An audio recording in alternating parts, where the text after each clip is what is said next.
What is the magic of the show? Well, the magic of the show is the family, you know, the dynamics of the family and the stories that 1,000 people a day have. You know, it's very interesting to see why people need money and why they come to the pawn shop. Since 2009, Pawn Stars has changed a regular family business into a big cultural hit, becoming the most popular show on the History Channel and the second most watched reality show on TV. It's one of the funnest jobs in the world because it's definitely not assembly line work. I get to meet different people every day, different items. It's been an amazing life working down there. Despite this, many fans don't know that behind the daily flow of customers, there was an interesting mix of guest appearances. The weirdest, most ridiculous item. I've had people try and pawn dogs and snakes and everything else like that. But there are pawn shops in the United States that do take livestock, like in the West, and like they'll take cattle and horses. How did Pawn Stars turn a pawn shop into a worldwide pop culture success? And who are the unforgettable celebrities that were featured on the show? Hello, America. I'm Mark Levin. This is Life, Liberty, and Levin, and I have a great guest, Rick Harrison. How are you, sir? I'm doing great. We get recognized everywhere. It doesn't matter where we are in the world. I mean, we were at Universal yesterday, walking through the park. Join us as we look at the most unforgettable moments that made Pawn Stars more than just a show about buying and selling. Little bit of job here. I started buying and selling stuff. Basically educated myself, and then I'd always been buying and selling stuff. My dad had a little coin shop, and I wanted a pawn shop. The birth of the History Channel universe. Before Rick Harrison was famous, he spent 4 years trying to show TV executives that a pawn shop could be interesting on television. The Gold and Silver Pawn Shop had been in a PBS documentary in 2001 and on Dave Attell's Insomniac series in 2003. But no one wanted to give the Harrison family their own show. In 2008, everything changed when producers Brent Montgomery and Colby from Leftfield Pictures came to Las Vegas and became intrigued by the city's unique pawn shops. The idea that came up would change reality TV and create something new in the industry. History Channel executive Nancy Dubuque saw that there was more potential than just one show and supported a format that could be copied and grown. This plan would eventually lead to a network of programs that had the same style, the same production company, and often the same people appearing in different series. When Pawn Stars started on July 19, 2009, it quickly showed that people in America loved watching experts look at old items while family members argued and joked around. Within a few months, the show was getting a lot of viewers, and the History Channel realized they had a big hit.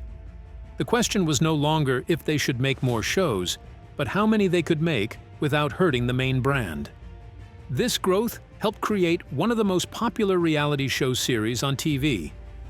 Each new show brought viewers back to the original while exploring new ideas.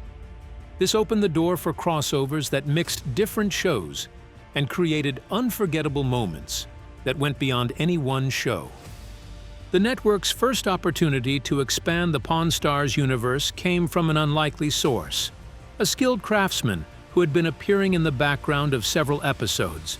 Would audiences embrace a spin-off that shifted focus from buying to restoring? American Restoration joins the family.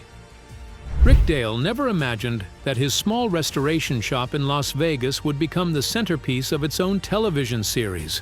The owner of Rick's Restorations had built a solid reputation in the Las Vegas area for his ability to take rusted, broken items and transform them into pristine collectibles that looked better than they did when originally manufactured. His expertise caught the attention of the Pawn Stars production team, who frequently called on Dale when the Harrison family needed items restored before reselling them. Dale was very popular on Pawn Stars, so the History Channel decided to make American Restoration as the first spin-off in October 2010. The show showed Dale and his team working on different restoration projects, like old Coke machines, fancy neon signs, and classic jukeboxes. The show was similar to Pawn Stars because Dale talked about the history of the items, while his family and workers added humor and some drama at work. The connection between the two shows remained strong, with Rick Harrison frequently appearing on American Restoration to drop off items purchased at the pawn shop or to check on restoration progress. These crossover moments felt organic rather than forced because they reflected the genuine business relationship between the gold and silver pawn shop and Rick's restorations. Viewers who tuned into one show often found themselves drawn to the other, creating a symbiotic relationship that benefited both programs. The partnership was very successful and showed that the History Channel's approach could work with various businesses as long as they included educational content about historical items along with entertaining hosts. American Restoration aired for 6 seasons and ended in 2014, but it continued to influence the Pawn Stars world even after it finished, creating a model for future crossover events. The show's success proved that audiences were hungry for more content from this universe, and the network began to wonder how far they could push the concept. What would happen if they brought multiple shows together in a single, ambitious storyline? The epic 3-show crossover event. On July 11, 2011, the History Channel made TV history by showing a big crossover event in reality TV. The episode was called The Pick, the Pawn, and the Polish, and it combined 3 different shows into one story that highlighted the best parts of each. The main idea was straightforward but touching. Rick Harrison wanted to give his dad, the old man, Richard Harrison, a special gift for his 70th birthday. The challenge seemed nearly impossible. Rick wanted a 1957 Chevrolet, his father's dream car, but he needed it found, purchased, completely restored, and ready to present in just 3 months. Normally, restoring a vehicle of this caliber would take between 6 and 9 months, making Rick's timeline seem like fantasy. This is where the interconnected web of History Channel shows came into play, with each program contributing its unique expertise to accomplish what seemed impossible. The episode began on American Pickers, where Mike Wolf and Frank Fritz received a call from Danielle Colby about this high-profile client with an urgent request. The Pickers were in Arizona at the time, and they immediately began scouring the Southwest for the specific 1957 Chevy model Rick needed. After several dead ends and false leads, they finally located a car that matched the description, though it was in rough shape and needed considerable work before it could be considered presentation-worthy. The story then moved to American Restoration, where Rick Harrison and Rick Dale came together to look at the car and agree on a price. This part showed the real friendship and respect between these two successful business people, even as they negotiated and talked about what it would take to turn the damaged Chevy into an amazing birthday gift. The episode ended back on Pawn Stars, where the fully restored car was revealed at Old Man Harrison's birthday party, creating one of the most touching moments in the show's history and showing how working together can make storytelling better than what any single show could do alone. The success of this crossover event proved that viewers craved interconnected storytelling within the Pawn Stars universe, and the History Channel took note. Who would be the next recurring expert to earn their own spotlight? Counting Cars Revs. Up the Engine. Danny the Count. Coker was already well known to fans of Pawn Stars even before he had his own show. He is a mechanic and musician who taught himself how to work on cars. Coker often appeared as the main expert for Rick Harrison whenever someone brought in a car or motorcycle to the gold and silver pawn shop.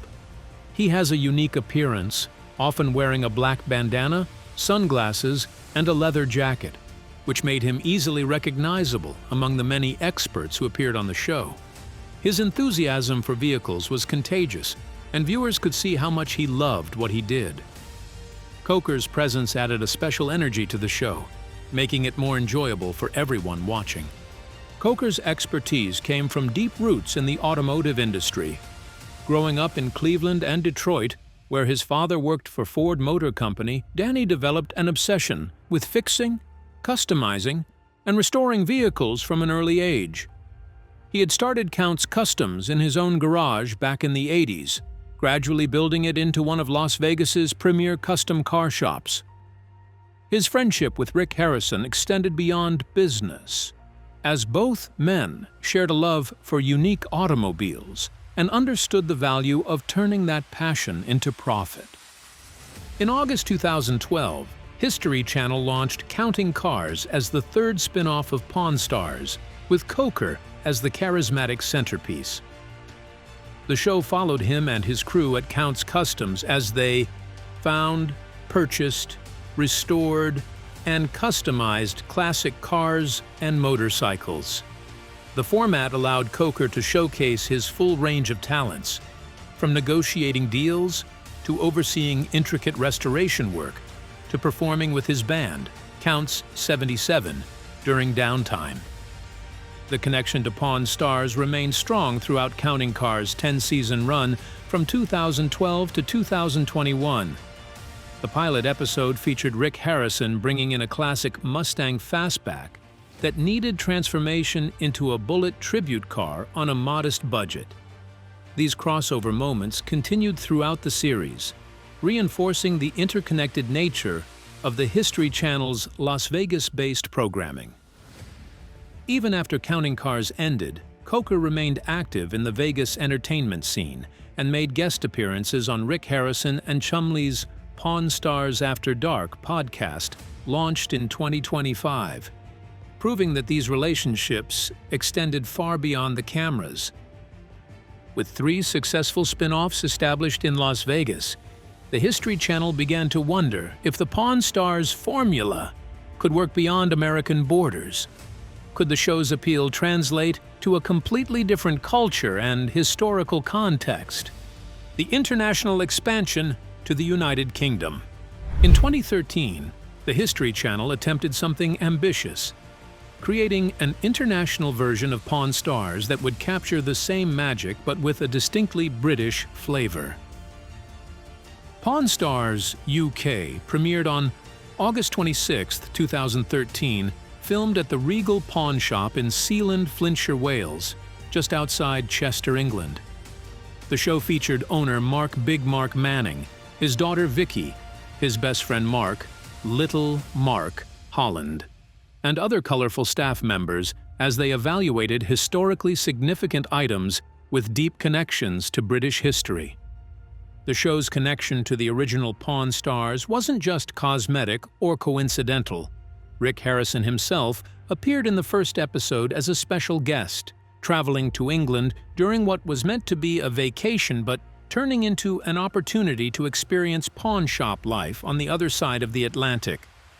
The episode showcased the genuine friendship between Harrison and Manning, who had met at a pawnbrokers convention in Las Vegas before Regal Pawn ever had its own television show.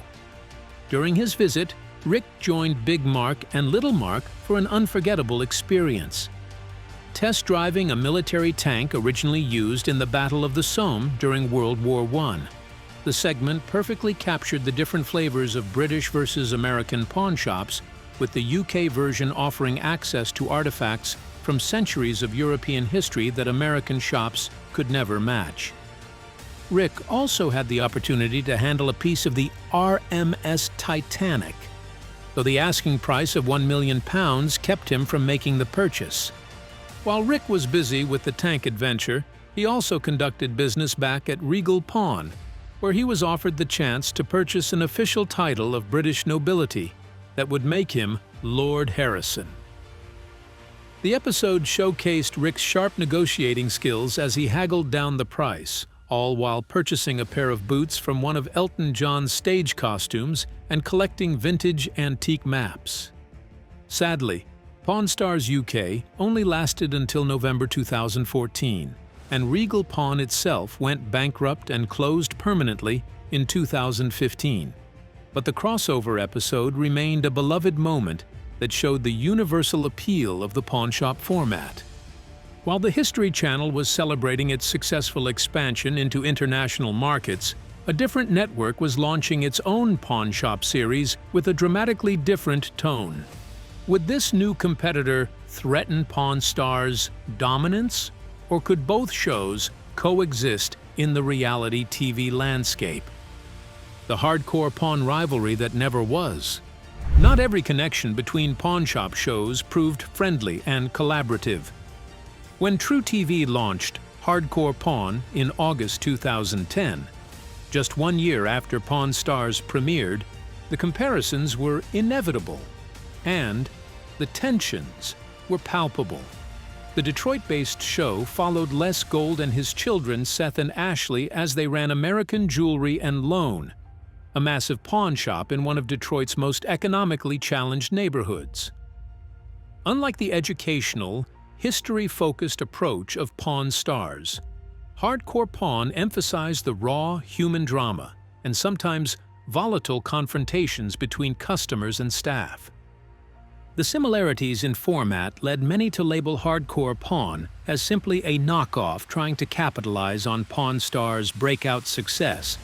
According to True TV executive Mark Juris, any similarities were purely coincidental, noting that Hardcore Pawn had been in development for over a year and had aired 2 test episodes in December 2009, though still after Pawn Stars had already debuted.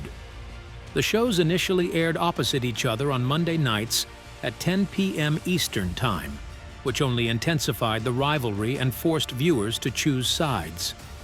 The tension between the two casts became public in July 2012 when Les Gold appeared on Playboy Radio and revealed that he had attempted to visit the gold and silver pawn shop during a trip to Las Vegas, but was snubbed by the Harrison family. Gold didn't stop there, taking personal shots at the physical appearance of the famously overweight Harrison family members. The comment sparked a mini-feud in the pawn shop reality television world, with fans of both shows taking to social media to defend their favorite program. Despite the public animosity and the clear competitive rivalry, the two shows never did an actual crossover episode or collaboration, making it one of the most fascinating what-if scenarios in reality television history. While Pawn Stars emphasized rare collectibles and historical education, Hardcore Pawn focused on desperate customers in financial distress and family conflicts between Les and his adult children. The stark contrast in approaches meant a crossover would have been tonally jarring, but fans couldn't help wondering what would have happened if Rick Harrison and Les Gold had ever stood behind the same counter together. Hardcore Pawn ended its run in 2015, while Pawn Stars continues to this day, settling the question of which approach resonated more strongly with American audiences. Beyond spin-offs and rival shows, Pawn Stars also became known for unexpected celebrity encounters that created unforgettable television moments. What would happen when one of music's most enigmatic legends crossed paths with the crew in the most unlikely of settings? Bob Dylan's street corner signature. Among all the celebrity encounters that occurred during Pawn Stars' long run, none captured the surreal spontaneity of reality television quite like the September 2010 episode titled Like a Rolling Chum. The segment began ordinarily enough, with Rick Harrison purchasing Bob Dylan's controversial 1970 album Self-Portrait from a customer. Many critics considered it one of Dylan's weakest releases, but Rick saw potential value if he could get the legendary musician to sign it during his upcoming concert appearance in Las Vegas. What happened next would become one of the most talked-about moments in the show's history. Rick sent Chumlee out onto the streets of Las Vegas with a simple directive: find Bob Dylan and get him to sign the album. For most people, this would seem like an impossible task, akin to finding a needle in a haystack. Bob Dylan was famously reclusive, rarely engaging with fans in casual settings, and the chances of simply stumbling upon him on a Vegas street corner seemed astronomical. Yet somehow, through what can only be described as incredible luck combined with Chumlee's determination, he actually spotted Dylan walking near the venue where he would be performing. The footage showed a genuinely shocked Chum Lee approaching the music legend, album in hand, nervously explaining his mission. To everyone's amazement, Dylan agreed to sign the album, though he seemed bemused by the entire situation. The moment was completely organic and unscripted, captured without proper microphones or preparation, making it feel authentic in a way that planned celebrity appearances never could. The story had one final twist that added to its legend. When Chum Lee triumphantly returned to the pawn shop with the signed album, Rick's face fell as he examined it. Dylan hadn't just signed his name, but had personalized it to Chum Lee, drastically reducing its potential resale value since most collectors preferred generic signatures rather than personalized inscriptions. Rick's frustrated reaction became as memorable as the encounter itself, and Chum Lee was left to defend his split-second decision to accept a personalized autograph, rather than potentially offending one of music's most important figures. The segment perfectly encapsulated everything that made Pawn Stars compelling. Historical artifacts, unexpected celebrity encounters, genuine emotion, and the constant tension between making a profit and simply experiencing something remarkable. The Dylan encounter proved that celebrities could create television magic at the pawn shop, and it wouldn't be the last time famous faces wandered through the doors. Would other stars be equally willing to participate in the unpredictable world of Pawn Stars? When Hollywood comes to call. The success of Pawn Stars transformed the gold and silver pawn shop into a legitimate Las Vegas tourist attraction, with thousands of visitors making the pilgrimage to the shop hoping to catch a glimpse of Rick, Corey, Chum Lee, or the Old Man. Among these tourists were Hollywood celebrities who found themselves drawn to the shop during their Vegas visits, creating some of the most entertaining unscripted moments in the series. Steve Carell's appearance remains one of the most beloved celebrity encounters in the show's history. The episode captured the moment when Corey spotted someone who looked suspiciously like the star of The Office, browsing the shop's inventory. Corey, Chum Lee, and Rick huddled behind the counter, debating whether it was actually him, each pushing the others to go verify his identity. When Rick finally approached, Carell initially denied being the famous actor, then pretended to become enraged when Rick made a joke about his height, before finally admitting who he was with good humor. The encounter felt remarkably natural, with Carell genuinely interested in purchasing a World War II diver's knife he had wanted for some time. The transaction proceeded like any other customer interaction, with Rick evaluating the item and negotiating a fair price, though both men clearly enjoyed the surreal nature of the situation. Carell's willingness to play along and not take himself too seriously made the segment memorable and showed that even A-list Hollywood stars weren't immune to Pawn Stars' appeal. Other notable celebrity appearances included journalist George Stephanopoulos stopping by to chat with Rick about historical items, broadcaster Meredith Vieira browsing the inventory, and legendary rock guitarist Roger Daltrey of The Who meeting Rick at a rock and roll fantasy camp. Each encounter had its own unique flavor, but they all shared a common thread: genuine curiosity about the shop's inventory and respect for the Harrison family's expertise. Katie Couric, Billy Gibbons of ZZ Top, and NHL star Marc-Andre Fleury also made appearances, proving that Pawn Stars had transcended its origins as a simple reality show to become a cultural institution that attracted attention from all corners of the entertainment world. While celebrity drop-ins created memorable one-time moments, some of the show's most enduring relationships came from repeated collaborations with other History Channel programs. How did these ongoing partnerships evolve beyond single crossover events into something deeper? The American Pickers connection deepens. While the 2011 three-show crossover event represented the peak of interconnected storytelling, the relationship between Pawn Stars and American Pickers extended far beyond that single episode. The two shows shared more than just a network and production company. they represented complementary approaches to the same fundamental concept, finding value in items others might overlook or discard. Mike Wolfe and Frank Fritz, the stars of American Pickers, first met the Pawn Stars cast in 2010 during an event organized by the History Channel. According to Wolfe, the meeting had the potential to be awkward, as the two shows could have been viewed as competitors vying for the same audience. Instead, Wolfe found the Harrison family to be genuinely welcoming and pleasant company, despite the somewhat artificial nature of their first meeting with cameras pointed at everyone. This genuine friendship led to additional collaborations beyond the famous 1957 Chevy episode. The shows occasionally referenced each other, with Rick Harrison mentioning finds that Mike and Frank had located or American Pickers featuring items that eventually made their way to the gold and silver pawn shop. Fan communities online began tracking items that appeared on both shows, creating elaborate theories about the interconnected nature of the History Channel universe. One particularly interesting crossover involved a Civil War belt buckle with a bullet lodged in it.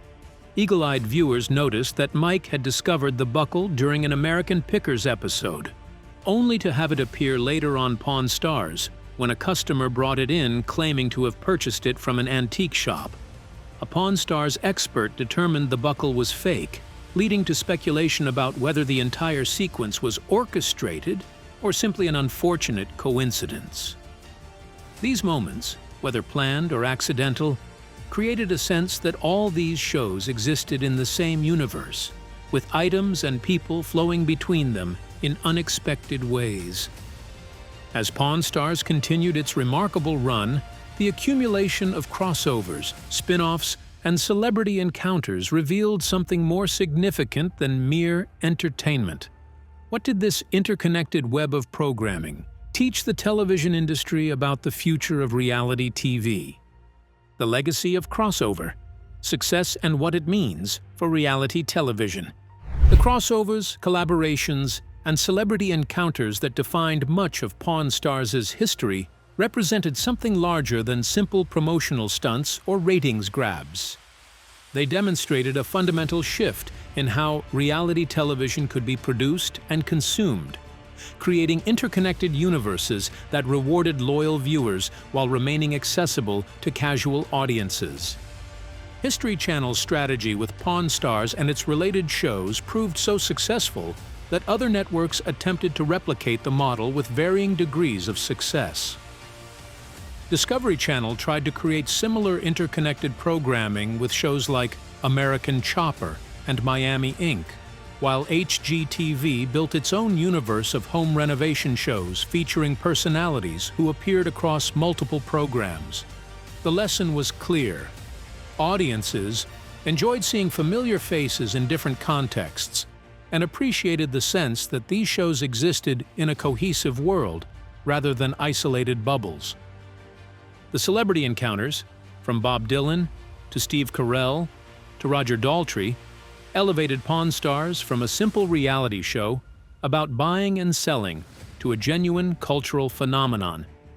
These moments provided validation that the show had achieved mainstream success and proved that even the biggest stars in entertainment were curious about what treasures might be hidden in a Las Vegas pawn shop. Each celebrity appearance brought new viewers who might never have tuned in otherwise, while giving longtime fans memorable moments they could discuss and share. Perhaps most importantly, the crossovers and collaborations demonstrated that reality television didn't have to be mean-spirited or focused solely on manufactured conflict. The best moments came from genuine relationships between the Harrison family and other personalities in their professional network. Rick Dale, Danny Coker, Mike Wolfe, and Frank Fritz weren't just business associates. They were friends who respected each other's expertise and enjoyed appearing on each other's shows. The interconnected nature of these programs also created economic efficiencies that benefited everyone involved. Shared production resources, crossover promotions, and the ability to move storylines between shows allowed History Channel to maximize the value of its reality television investments. When one show succeeded, it pulled viewers toward the related programs, creating a rising tide that lifted all boats. Which crossover moment do you remember most fondly? Did the three-show collaboration represent the peak of reality television crossovers? Or did the spontaneous celebrity encounters create more genuine entertainment? Share your thoughts with us in the comment section. Remember to like, share, and subscribe for more. Also, click the next video showing on your screen. You will enjoy it.